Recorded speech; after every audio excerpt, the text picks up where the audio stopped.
गौतम बुद्ध की एक प्रचलित कथा के अनुसार एक दिन सुबह सुबह सभी शिष्य बुद्ध के प्रवचन सुनने के लिए एक साथ बैठे हुए थे।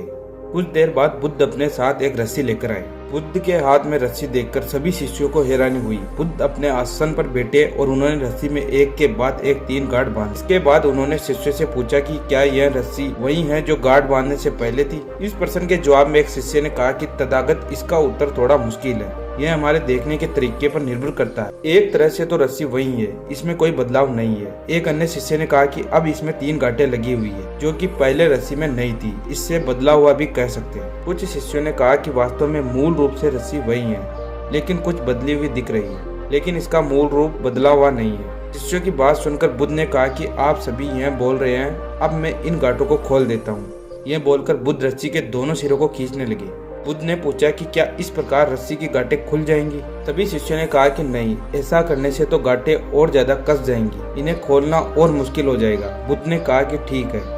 अब एक अंतिम प्रश्न, इन गांठों को खोलने के लिए हमें क्या करना होगा। शिष्यों ने कहा कि हमें इन गांठों को ध्यान से देखना होगा, जिससे हम जान सके कि इन्हें कैसे लगाया गया है। इसके बाद हम गांठें आसानी से खोल सकते हैं। बुद्ध इस जवाब से संतुष्ट हो गए और बिना कारण जाने उनका हल खोजने लगते। जबकि हमें पहले समस्याओं के मूल को समझना चाहिए। जब समस्याओं की वजह समझ आ जाएगी तो उन्हें सुलझाना बहुत ही आसान हो सकता है। मैं आशा करता हूँ कि आपको इस कहानी से कुछ ना कुछ सीखने को मिला है।